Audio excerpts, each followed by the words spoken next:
ओम शांति। 29 जनवरी 2026 के ईश्वरीय महावाक्य। क्या आपने कभी सोचा है कि कुछ लोग सबको अपने आप आकर्षित क्यों करते हैं? बिना बोले, बिना दिखावे के, बस उनकी वाइब्रेशन से ही मन खिंच जाता है। आज की मुरली में बाप दादा हमें बताते हैं कौन से बच्चे ऐसे फूल बनते हैं जिनकी कशिश सबको होती है। अगर आप भी जानना चाहते हैं कशिश वाला जीवन क्या है, याद की यात्रा में माया क्यों रोकती है, हम मनुष्य से देवता कैसे बनते हैं, तो इस मुरली को अंत तक जरूर सुनिए। लेकिन उससे पहले जानते हैं मुरली के कुछ मुख्य पॉइंट्स। पहला पॉइंट, फूल कौन बनते हैं? बाप कहते हैं जो पवित्र है, जिनको विकारों का कांटा नहीं। जैसे छोटे बच्चे मासूम, पवित्र, सबको अच्छे लगते हैं, वैसे ही जब हम काम, क्रोध, लोभ से मुक्त होते हैं, हमारी वाइब्रेशन आकर्षक बन जाती है। पॉइंट नंबर 2, सारा मदार याद की यात्रा पर है। बाप कहते हैं मुझे याद करने से तुम सतो प्रधान देवता बन जाएंगे। पढ़ाई आसान है, लेकिन याद में रहना सबसे बड़ा अभ्यास। यही माया की लड़ाई होती है। पॉइंट नंबर 3, सबसे बड़ा तूफान देह अभिमान। बाप स्पष्ट कहते हैं पहला तूफान देह अभिमान, फिर काम, क्रोध, लोभ, मोह। जैसे ही हम मैं शरीर हूँ भूलते हैं, माया अटैक करती है, याद टूटती है। पॉइंट नंबर 4, हम आत्मा हैं, शरीर नहीं। आत्मा अविनाशी है, शरीर विनाशी है। जब मोह शरीर से हटता है तब बुद्धि स्थिर होती है और याद सहज बनती है। पॉइंट नंबर 5, पढ़ाने वाला सबसे ऊंचा है। बाप बताते हैं हमें पढ़ाने वाला भगवान स्वयं है, इसलिए लक्ष्य भी ऊंच है, मनुष्य से देवता। जैसे स्टूडेंट भविष्य का प्रोफेशन सोचता है, वैसे ही हमें स्वर्ग, लक्ष्मी नारायण की वंशावली याद रखनी है। पॉइंट नंबर 6, लगाव मतलब बंधन। कोई भी लगाव संकल्प, संबंध, विशेषता का बंधन बना देता है। लगाव अशरीरी स्थिति में नहीं रहने देता। पहले स्वयं मुक्त, तब विश्व कल्याण। तो चलिए अब सुनते हैं मुरली को विस्तार से। ओम शांति। मीठे बच्चे, अपने स्वीट बाप को याद करो तो तुम सतो प्रधान देवता बन जाएंगे। सारा मदार याद की यात्रा पर है। प्रश्न, जैसे बाप की कशिश बच्चों को होती है, वैसे किन बच्चों की कशिश सबको होगी?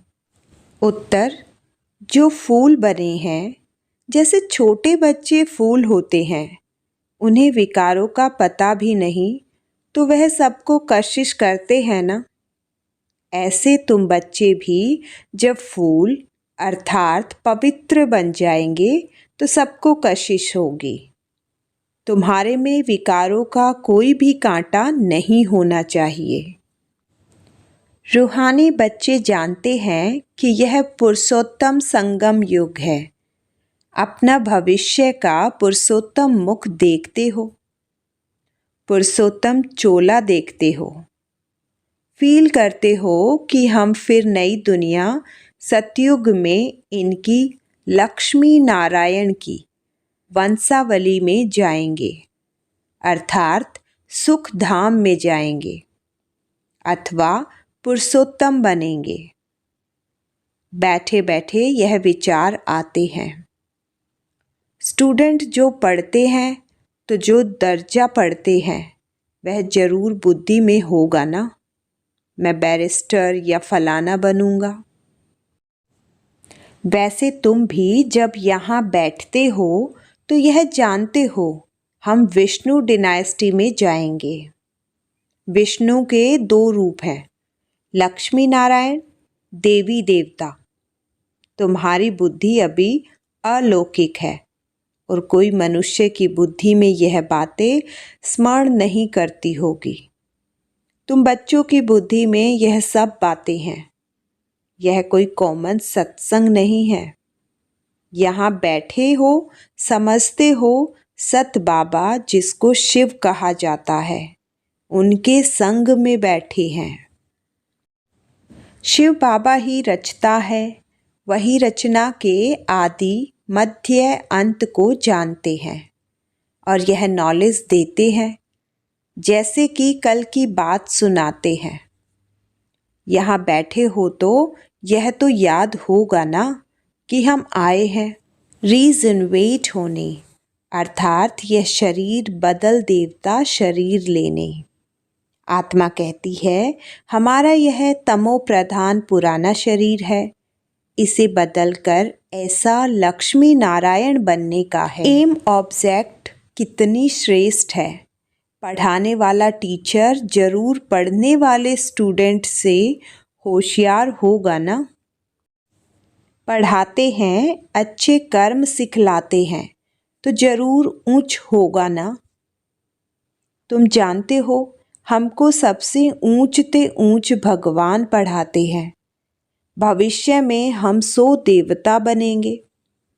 हम जो पढ़ते हैं सो भविष्य नई दुनिया के लिए, और कोई को नई दुनिया का पता भी नहीं है।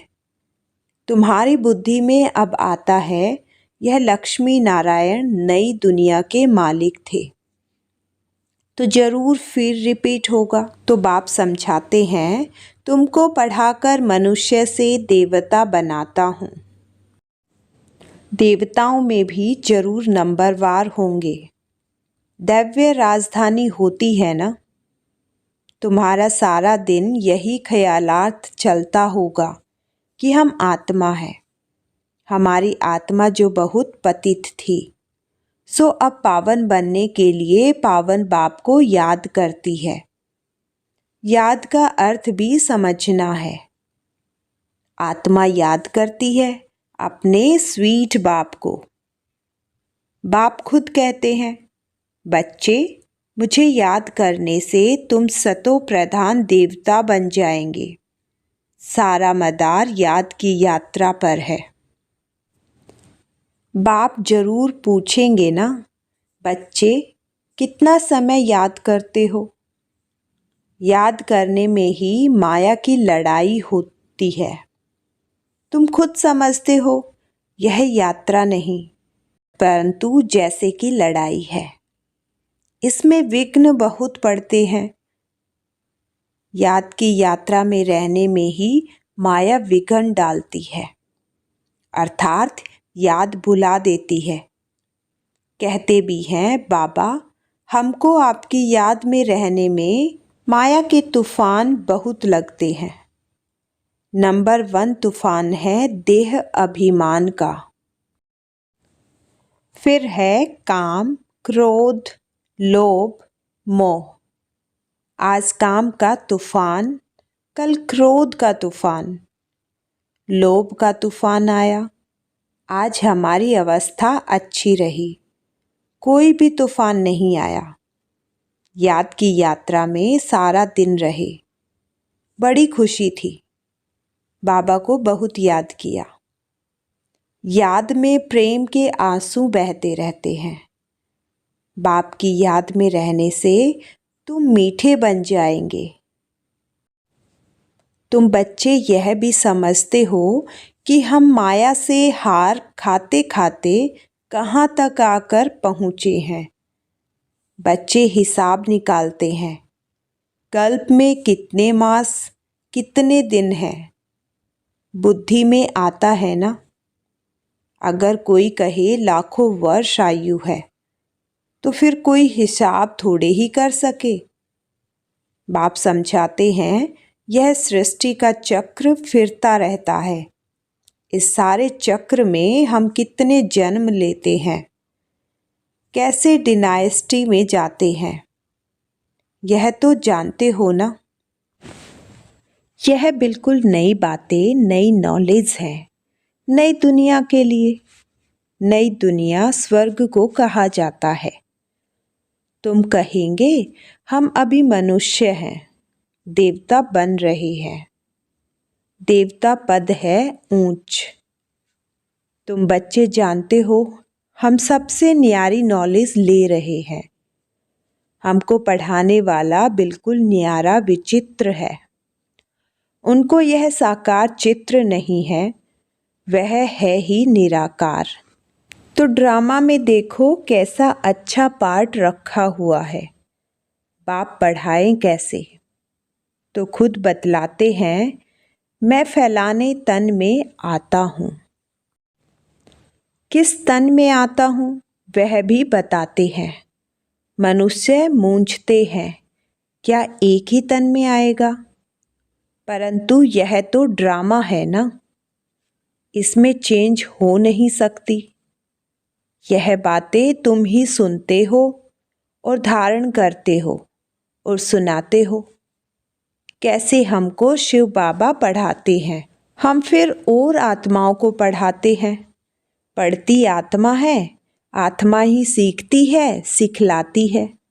आत्मा मोस्ट वैल्यूएबल है। आत्मा अविनाशी अमर है। सिर्फ शरीर खत्म होता है। हम आत्माएं अपने परम पिता परमात्मा से नॉलेज ले रहे हैं। रचयिता और रचना के आदि मध्य अंत 84 जन्मों की नॉलेज ले रहे हैं। नॉलेज कौन लेते हैं? आत्मा। आत्मा अविनाशी है। मोह भी रखना चाहिए अविनाशी चीज में, न कि विनाशी चीज में। इतना समय तुम विनाशी शरीर में मोह रखते आए हो।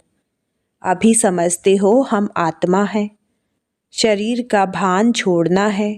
कोई कोई बच्चे लिखते भी हैं, मुझ आत्मा ने यह काम किया, मुझे आत्मा ने आज यह भाषण किया, मुझ आत्मा ने आज बहुत बाबा को याद किया। वह है सुप्रीम आत्मा, नॉलेजफुल। तुम बच्चों को कितनी नॉलेज देते हैं? मूल वतन, सूक्ष्म वतन को तुम जानते हो। मनुष्यों की बुद्धि में तो कुछ भी नहीं है। तुम्हारी बुद्धि में है रचता कौन है। इस मनुष्य सृष्टि का क्रिएटर गाया जाता है, तो जरूर कर्तव्य में आते हैं।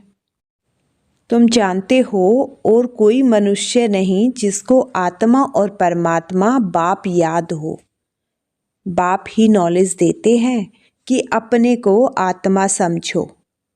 तुम अपने को शरीर समझ उल्टे लटक पड़े हो। आत्मा सत्य चित आनंद स्वरूप है। आत्मा की सबसे जास्ती महिमा है। एक बाप के आत्मा की कितनी महिमा है। वही दुख हरता सुख करता है। मच्छर आदि की तो महिमा नहीं करेंगे कि वह दुख हरता सुख करता है, ज्ञान का सागर है। नहीं, यह बाप की महिमा है। तुम भी हर एक खुद दुख हरता सुख करता हो, क्योंकि उस बाप के बच्चे हो ना, जो सबका दुख हर कर और सुख देते हैं। सो भी आधा कल्प के लिए। यह नॉलेज और कोई में है नहीं। नॉलेजफुल एक ही बाप है, हमारे में नो नॉलेज। एक बाप को ही नहीं जानते हैं तो बाकी फिर क्या नॉलेज होगी। अभी तुम फील करते हो। हम पहले नॉलेज लेते थे, कुछ भी नहीं जानते थे। बेबी में मतलब छोटे बच्चे में नॉलेज नहीं होती है और कोई अवगुण भी नहीं होता है, इसलिए उनको महात्मा कहा जाता है, क्योंकि पवित्र है। जितना छोटा बच्चा उतना नंबर 1 फूल। बिल्कुल ही जैसे कर्मातीत अवस्था है। कर्म विकर्म को कुछ नहीं जानते, सिर्फ अपने को ही जानते हैं। वह फूल है, इसलिए सबको कशिश करते हैं, जैसे अब बाबा कशिश करते हैं। बाप आए ही हैं तुम सबको फूल बनाने। तुम्हारे में कई बहुत खराब कांटे भी हैं। 5 विकार रूपी कांटे हैं ना। इस समय तुमको फूलों और कांटों का ज्ञान है। कांटों का जंगल भी होता है। बबूल का कांटा सबसे बड़ा होता है। इन कांटों से भी बहुत चीजें बनती हैं, भेंट की जाती है मनुष्यों की। बाप समझाते हैं इस समय बहुत दुख देने वाले मनुष्य कांटे हैं, इसलिए इनको दुख की दुनिया कहा जाता है। कहते भी हैं बाप सुखदाता है, माया रावण दुखदाता है। फिर सतयुग में माया नहीं होगी तो यह कुछ भी बातें नहीं होंगी। ड्रामा में एक पार्ट 2 बारी नहीं हो सकता। बुद्धि में है सारी दुनिया में जो पार्ट बजता है वह सब नया। तुम विचार करो, सतयुग से लेकर यहाँ तक के दिन ही बदल जाते, एक्टिविटी बदल जाती। 5000 वर्ष की पूरी एक्टिविटी का रिकॉर्ड आत्मा में भरा हुआ है, वह बदल नहीं सकता। हर आत्मा में अपना पार्ट भरा हुआ है। यह एक बात भी कोई समझ नहीं सकते। अभी आदि मध्य अंत को तुम जानते हो, यह स्कूल है ना। सृष्टि के आदि मध्य अंत को जानना है और फिर बाप को याद कर पवित्र बनने की पढ़ाई है। इनके पहले जानते थे क्या हमको यह बनना है। बाप कितना क्लियर कर समझाते हैं। तुम पहले नंबर में यह थे, फिर तुम नीचे उतरते उतरते अब क्या बन गए हो। दुनिया को तो देखो क्या बन गई है। कितने ढेर मनुष्य हैं।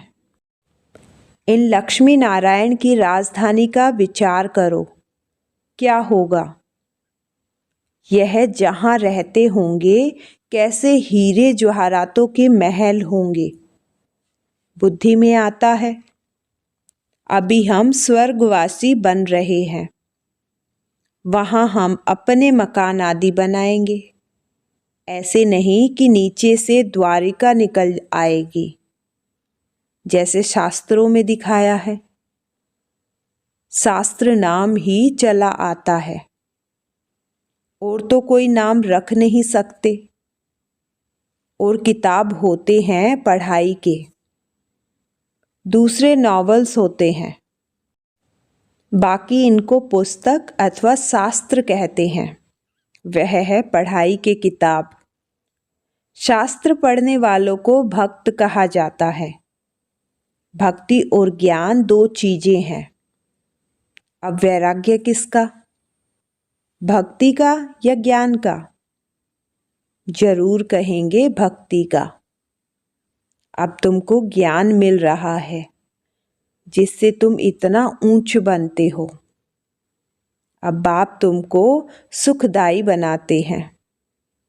सुखधाम को ही स्वर्ग कहा जाता है। सुखधाम में तुम चलने वाले हो तो तुमको ही पढ़ाते हैं। यह ज्ञान भी तुम्हारी आत्मा लेती है। आत्मा का कोई धर्म नहीं है, वह तो आत्मा है। फिर आत्मा जब शरीर में आती है तो शरीर के धर्म अलग होते हैं।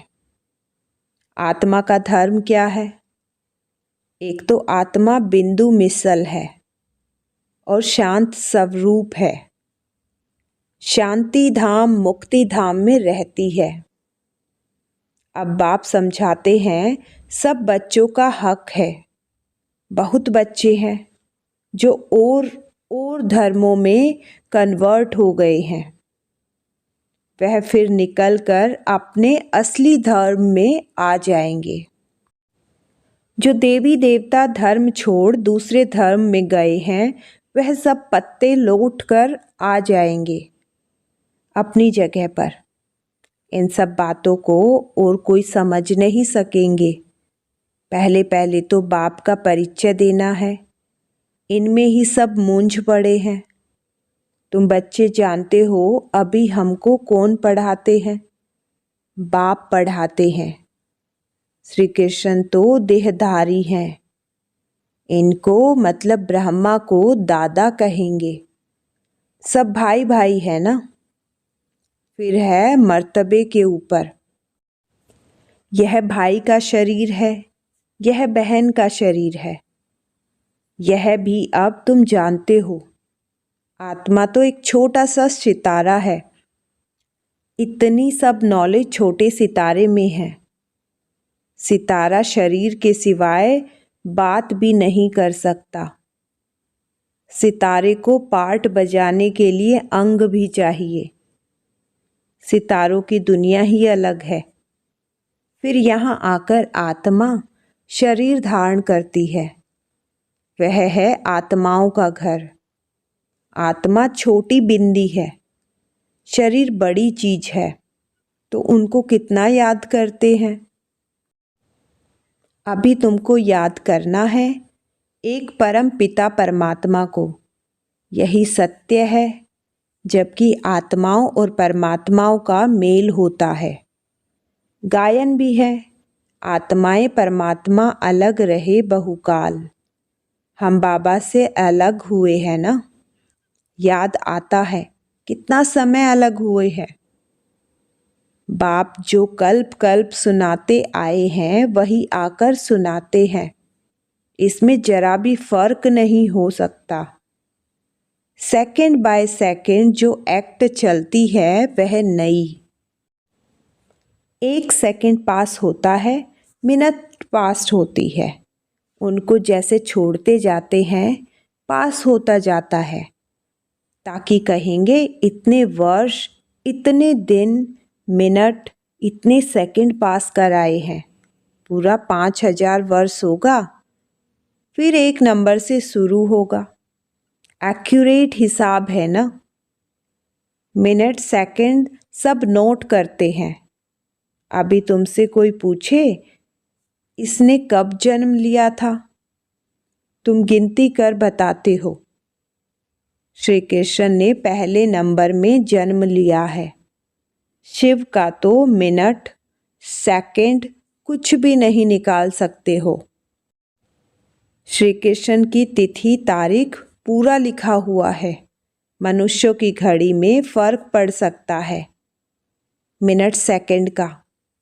शिव बाबा के अवतरण में तो बिल्कुल फर्क नहीं पड़ सकता। पता भी नहीं पड़ता कि कब आया। ऐसे भी नहीं साक्षात्कार हुआ तब आया, नहीं अंदाज से कह देते हैं। बाकी ऐसे नहीं उस समय प्रवेश हुआ, साक्षात्कार हुआ कि हम फलाना बनेंगे। अच्छा, मीठे मीठे सिकिलदे बच्चों प्रति माता पिता बाप दादा का याद, प्यार और गुड मॉर्निंग। रूहानी बाप की रूहानी बच्चों को नमस्ते। धारणा के लिए मुख्य सार। नंबर 1, सुखधाम में चलने के लिए सुखदाई बनना है। सबके दुख हर कर सुख देना है। कभी भी दुखदाई कांटा नहीं बनना है। नंबर 2, इस विनाशी शरीर में आत्मा ही मोस्ट वैल्यूएबल है। वही अमर अविनाशी है। इसलिए अविनाशी चीज से प्यार रखना है। देह का भान मिटा देना है। वरदान, अपने अनादि आदि स्वरूप की स्मृति से निर्बंधन बनने और बनाने वाले मरजीवा भाव। जैसे बाप लोन लेता है, बंधन में नहीं आता, ऐसे आप मर जीवा जन्म वाले बच्चे शरीर के संस्कारों के स्वभाव के बंधनों से मुक्त बनो। जब चाहे जैसे चाहे वैसे संस्कार अपने बना लो। जैसे बाप निर्बंधन है ऐसे निर्बंधन बनो। मूल वतन की स्थिति में स्थिर होकर फिर नीचे आओ। अपने अनादि आदि स्वरूप की स्मृति में रहो। अवतरित हुई आत्मा समझकर कर्म करो तो और भी आपको फॉलो करेंगे। अव्यक्त इशारे। इस अव्यक्ति मास में बंधन मुक्त रह जीवन मुक्त स्थिति का अनुभव करो। जब तक किसी भी प्रकार का लगाव है, चाहे वह संकल्प के रूप में हो, चाहे संबंध के रूप में, चाहे संपर्क के स्वरूप में, चाहे अपनी कोई विशेषता की तरफ हो, कोई भी लगाव बंधन युक्त कर देगा। यह लगाव अशरीरी बनने नहीं देगा और वह विश्व कल्याणकारी भी बना नहीं सकेगा। इसलिए पहले स्वयं लगाव मुक्त बनो, तब विश्व को मुक्ति व जीवन मुक्ति का वर्षा दिला सकेंगे। आज की मुरली का सार यही है, याद ही जीवन को सतो प्रधान बनाती है। अगर यह मुरली आपके मन को छू गई हो तो कमेंट में लिखिएगा, मैं फूल बनूंगा या फिर बनूंगी। इस मुरली को उन आत्माओं तक जरूर पहुंचाइए जिन्हें बाप की याद की ज़रूरत है। अगली मुरली में फिर मिलेंगे बाप दादा की अमृतवाणी के साथ। ओम शांति।